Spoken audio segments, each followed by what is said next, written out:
Well, it's free, sort of. Yep, that one broke. That one came right out. And it's funny because that was the story on all 8. This, as far as I know, is secured in four bolts and 4 points. So you have a support bracket there. The rear. See where that outer one broke, but the inner one came out. Opposite there. And then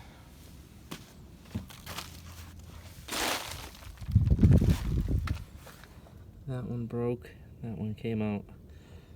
That's the last one. I gotta get this gas tank bracket off too. But once I knock that out, remove these hydraulic lines, which I have marked. Did that the other day. Should lift off. And it's funny. Sometimes you buy tools. Maybe your wife says, "Oh, why do you need that?" Well, sometimes you do. And I've used that 3/4 inch set twice, and I absolutely needed it today, so it paid for itself. Even with that, that one, these I'm sure are grade 8 bolts.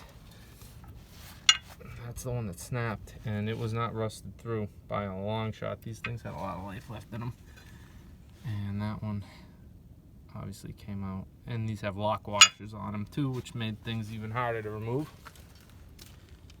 So yeah, that's where I'm at with this. Come in here with the fork truck, with the forklift, and once I get all that stuff loosened, lift this sucker off and start adding some steel. It's a fair amount of damage here, which I hadn't seen before. This outer rail is knocked out quite a bit. It's broken there,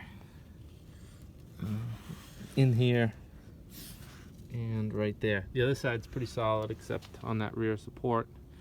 I'll reinforce that, and then obviously that back corner support's rotted out. I already have the steel for that, and I have the iron for this too.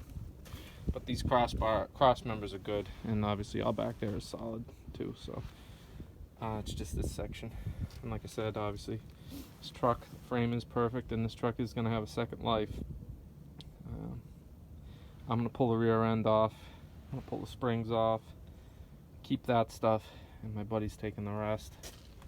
I need this gas tank for mine. I don't know if I'll take the tank, but definitely going to take the supports and this crash guard around it. I am going to have to reroute my dual exhaust because that pump is right in the way. So we'll have to figure that out. It's not in the way of the headers. Where the PTO is, there's plenty of room. I went home and measured, so that won't be a problem.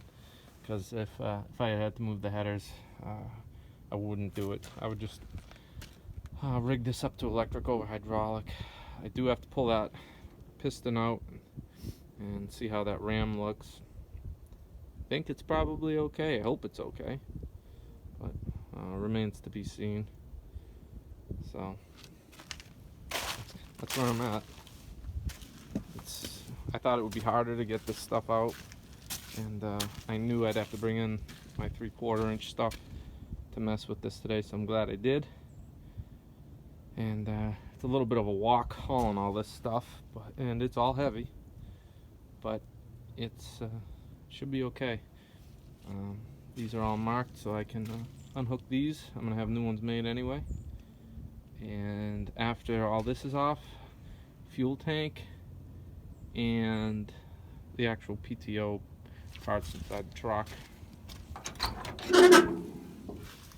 Those 2 levers will come out. They're pretty rusty, crusty. I'll try to get that decal too, because that's pretty cool. And I think I'm going to see if I can get that one off as well. But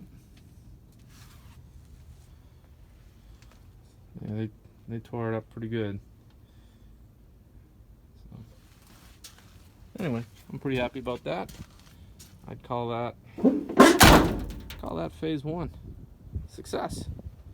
Only a little bit of swearing, but they all came out. It's funny, I put one of these big breaker bars underneath there figuring I could move it a little bit, and it didn't budge.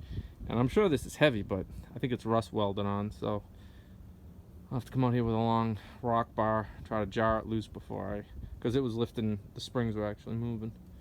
I'll wind up lifting the back end of the truck up. So I'll get that ram off too. That's just unnecessary weight. So stay tuned if you're interested in this truck. And I'm excited to get this thing pulled apart and cleaned up. Hopefully usable.